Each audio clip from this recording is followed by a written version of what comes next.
It's your boy Josh Denzel, sports presenter, entertainment presenter, purveyor of good trims, and this is the Carter Effect.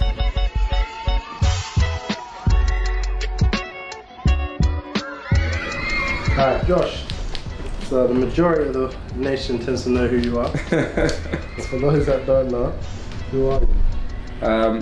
Do you know what's funny? Like, I still feel like I'm just that guy from Sport Bible. You know what I mean? That guy from Lad Bible.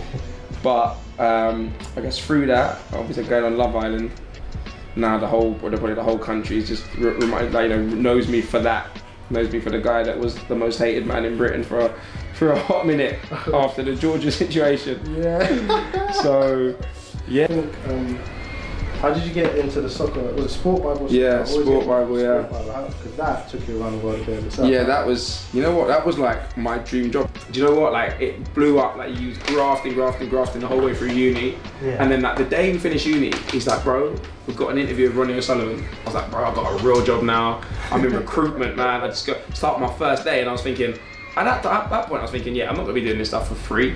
Like, do you know what I mean? I'm not gonna be going like interviewing random people. I got a job where I wear a suit. Like, this is serious business. Yeah. And about 3 years later, the way I've seen Lad Bible and Sport Bible grow, they've both got like, you know, Lad Bible's got like 30 million, 32 million people on Facebook. Sport Bible's got like 15 million people on Facebook, 3 mil Insta.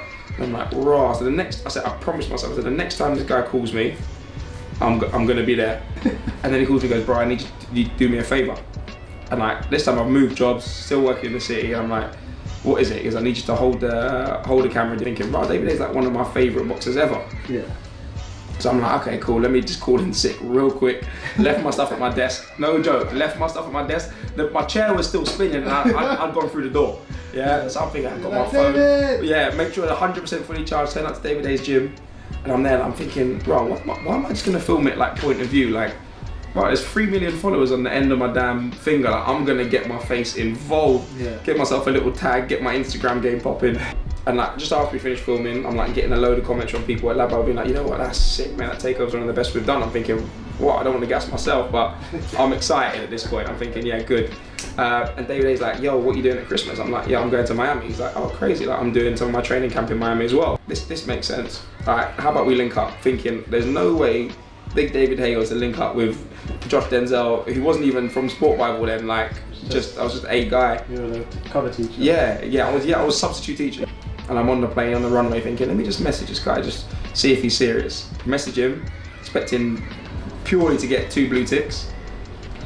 Bang, straight up, message me back. Yeah, let's do something. Yeah, so I'm thinking, like, let's go jet skiing. Like, that's, you know, who don't like jet skiing, bro? So I say, yeah, come, bring your mates. More time, this Mercedes rolls up, like this Sprint. I'm thinking, oh, who could this be? He comes straight over, he goes, oh, Josh, David sent me, like, we're going jet skiing. I'm thinking, what? No. Like, I'm thinking, nah, David ain't sent this rascal with me, come jet skiing. I was like, shit. A few friends, you know. Yeah, and then boom, next thing you know, this Escalade turns up, 50 Cent blaring. I'm thinking, oh, okay, David's here, sick. Next thing you know, Chris Eubank Jr. is walking around, and I was going to Dizzy Rascal. I was going, oh, Dizzy, man, that looks bare like Chris Eubank Jr. Like, and he's like, yeah. And I'm like, yeah, it's mad, he's here, innit? English boys. He was like, no, bro, he's coming jet skiing with us. I'm thinking, excuse me? Like, I'm trying not to fanboy over here. Like, I'm thinking, remain calm. And then David A turns up, we go jet skiing. Next thing you know, we're playing bumper jet. I mean, them lot are playing bumper jets. It's on my card, by the way. So there's a 5-bag deposit on these jet skis, yeah? And all I'm seeing is Chris Eubank Jr. is racing, right? Playing chicken with Dizzy Rascal. I'm thinking, no, bro, this is expensive, an expensive trip for me, yeah? It's gone from the best day to the worst day. They're like bumping into each other, get back. The guy who owns the jet skis is like, cool, you're losing your deposit, there's damage on this. You're joking. And I'm thinking, right. So, you can't David Hayes fuming. And David Hayes going, no, you can't be doing that. You just Googled who we are. Like, you're just trying to scam the thing. Chris Eubank Jr. is in David Hayes' ear going, they're trying to test the champ. They're trying to test it, just riling him up. Yeah, I'm thinking, no, not on my watch, bro. In the end, we calm it down. Yeah. And, you know, obviously, the money's gone, but, you know, to be fair, the guys who were with us, they finessed it, they sorted it out. I was obviously capturing all this on my Instagram, not even for Sport Bible or Lad Bible, I was just doing me, and they was going, right, okay, you are like, you're the guy for this. And from there, anytime they had you know, any sportsman, any boxer, kind of any like athlete or entertainer, they go, Josh, do you want to do like an Instagram story? Do you want to create some content? And they give me a lot more freedom. And like from there, I guess the Instagram was just looking all kinds of wavy. So like people were going, right, cool, Nike were taking me to LA.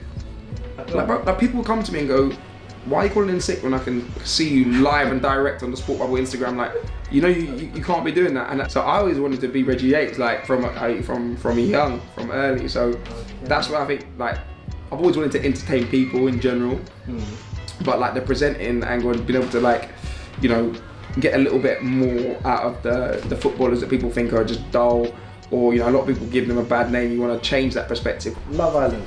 Yes, talk to me. So going in there, was it everything you expected? Do you know what? Like I didn't apply for it. Like they reached out to me. A month. So in that month, I must have eaten about 7 apples and gone gym twice a day. I was purely banging gym. I thought I was gonna go in there and start. I'm in Spain in lockdown, no phone, no nothing, and they're like, okay, cool, you're gonna go in after a week, and I'm thinking, what, you want me to go in there and steal someone's girl off the guy? Like, raw. I'm thinking, oh my gosh, I'm just gonna be that one light in there thinking that he's too bad doing this. I thought, like, no, you can't blame me like that. But yeah, at the beginning I thought, oh rah, no one fancies me, this is dark, I'm gonna be out in a week.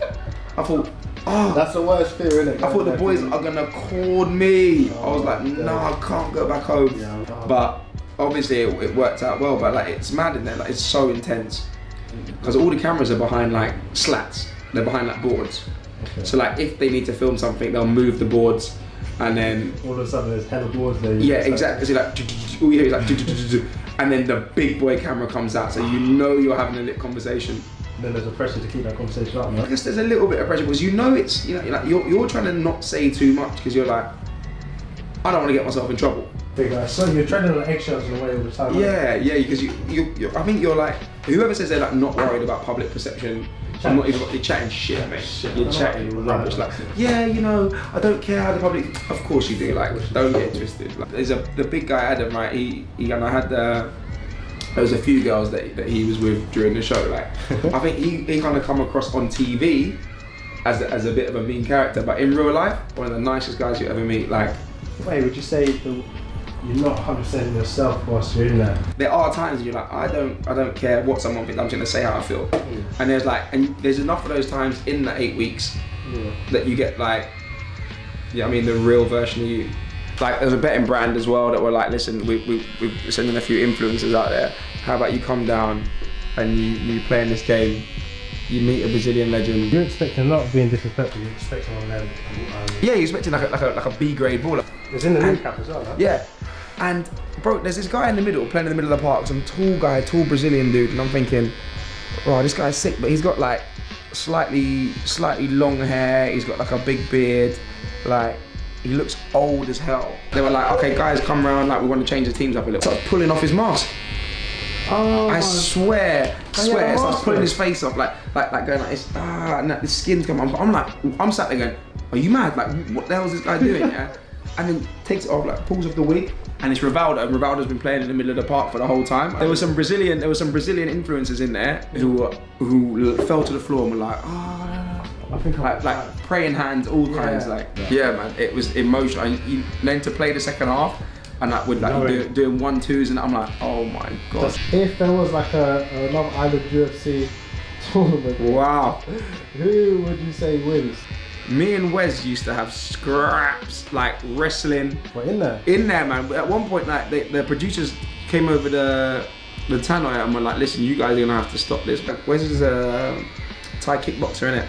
Oh wow. He's got a record of like 23-0, so like I can't even gas really. He'd probably slump me, but like, no joke. Don't get twisted. Jack Fincham, yeah, like Danny's Jack, real handy geezer. Like used to box. He used to box. I think he's got a record of, I think 23 fights, 16, 17 wins. What? So you're already down the pick. I'm fit. Right now I'm fitter than Jack. He would still box me up. Like but if I can. Let's and then you got Adam in there. He's just a beast, but you know, I'm too nimble for him, bro. I'm too slick. So guys, so where you reckon you're placed in? You know what I mean? I'm coming third place. Was there anyone in there at any point in time, like, be honest, yeah? Let's see. Was there anyone in there at any point in time you did just think, shut the fuck up, like, just shut up, and you wanted to give a slap?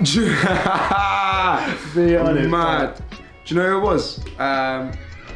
He's actually alright, like, I'm not gonna lie, but only after the fact. But when Kieran come in, like, he's the big guy with the tats coming with Idris, and he just started chatting up. Cause I was having a snooze on the beanbag because I wasn't really too nervous, but I thought at one point I thought like, boss, like, listen. I remember that scene, yeah. And then he was like, right, because he must have seen me trimming Wes in the villa, yeah. Obviously, I don't trim. Yeah, you was the button. Yeah, we'll get onto that. I heard of that. Yeah, so obviously I tried to. I was in a situation where he was like, oh bro, can you cut my hair? Bear in mind, like, it's the night of the eviction, yeah. He's been trying to chirp Kaz more time. I'm thinking, you're really gonna allow me the clippers next to your head top, rude boy? Like, I was like, raw.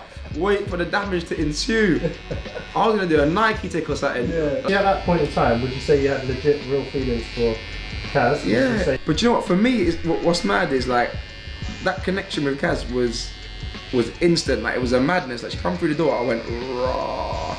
And I said to Wes, Wes, oh my God. I said, I'm banging trouble, Wes. I said, everyone was worried about, oh, Jack Sex is here. I was like, fuck Jack Sex, mate. Like, right, you seen this thing over here, mate? And when she was like, oh, get, like, you know, who's in your top 3? And I'm thinking, if my name ain't in the top 3, I'm leaving. I'm going home, mate. I said, listen, I'll forget it. I've seen the love of my life, like. Yeah. And then, so from there, it was deep, innit? Like, I was just like, I wasn't playing no games. So when he's obviously come in and been like, rare, don't care if you got a man.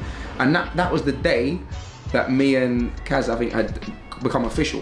Like, we've been on that real nice day, rare. It was like a day after or something. So I was thinking, right, you've actually seen these episodes and you're still moving like this, rude boy. Like, what's wrong with you? Like, I wasn't nervous about the fact, because obviously I was like, you know what, like, Kaz, that's secured. Like, you know, it's mutual. Where else in history, being a man, if someone went to you like, oh, by the way, I'm just gonna go talk to your girl, like, and you just go, yeah, cool, bro, yeah, well, I'll see you at dinner. Are you mad? You sick? At times, me and Jack Fincham, that Danny's Jack, at some points we'd be like, right, boss, like, can I really punch him or not? Like, is that allowed? Are we gonna get kicked out? Yeah. I can't fuck this up. Like, the whole country probably hates me because of the Georgia thing. I can't fuck up twice, because I didn't know how big it would be. Like, I was nervous, but I didn't know how big it would be that moment. Because you know what it was? It was her talking like, nah, I feel like I'm alright. I don't think Josh would do that. But let's be honest, man. He made the right decision. Come on, man. I think for the best, for both of us, innit? At one point, it was sort of, she was the victim, but then some stories sort of come saying that she was in a relationship when she went in there. Down there, the rumours. Yeah. There be the rumours. Yeah, the rumours, innit? You know what I mean? I can't talk too much about that, but like, certain people knew that, and certain people said that during the show.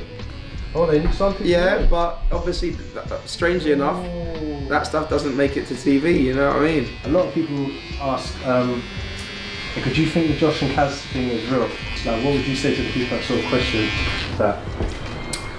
Because you spend 24 hours a day. Like, imagine if you linked a girl, you go on a nice date, you know, you go wherever, like Soho House, boom. Yeah, that is 4 weeks, yeah, of you see each other 24 hours a day with no distraction. The only thing you have to do is get to know each other. Yeah. And with that, that's what happens. Like, it gets deep, and it gets deep quickly. Do you know what? I didn't really have that, because the way, if I wanted to keep up, you know what I mean, what would be, you know, deemed as like a TV romance, I would have stayed with Georgia.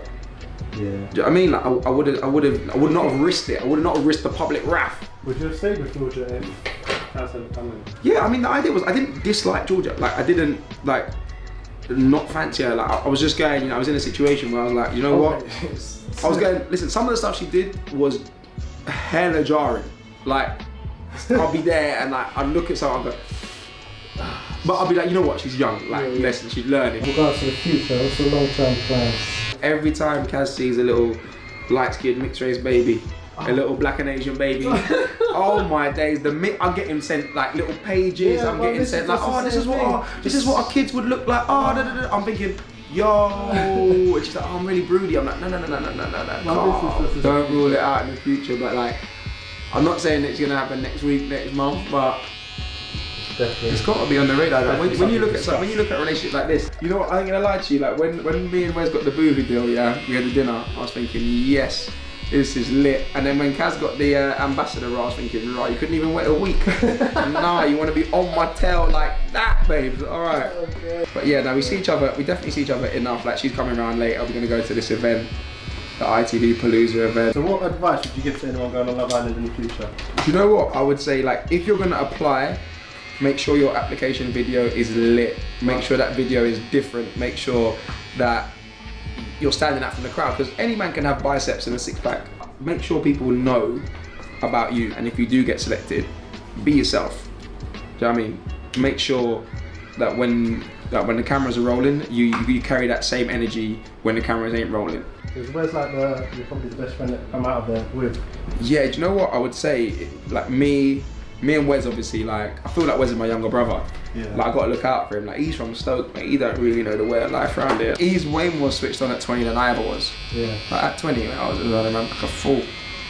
So, yeah, definitely Wes, both Jacks as well. Like, I don't think I come across this on TV, but obviously me, Wes and Black Jack as a little crew, that was, you know, obviously they're my guys for sure. Was that you three with the Millie Rock? The little Millie Rock gang, yeah. Yeah, that was... Wait, I look like I proper watched this program, innit? I know, I'm about to say, yeah, do you know what? I've never really watched it. Nah. I believe I never actually watched the program, like somehow I actually managed to keep up. Do you want to have a look at the trim? Yes, bro, yes. Jesus. Yeah, that's the one. Oh my gosh. Right, Kaz is gonna be hella pleased, bro. Yeah. Yes, bro. Let me just clear that now. Because I thought, yeah, when you went in Love Island, there'd be a barber. I was like, surely they're catering enough black people on that program, yeah. At least me and Wes, you know we're coming in. It's not like it's a surprise that we're black, yeah. And I was there going, yeah, okay. So obviously every 3 weeks we have a barber come in, or every 4 weeks. I'm like, you do know that we need to trim a week. Yeah. Oh, do you know I hate trimming someone's hair, then they look better than me. That's the problem, isn't it? I need to trim. Yeah. Fade's kind of loud, innit? It's kind of large, isn't it?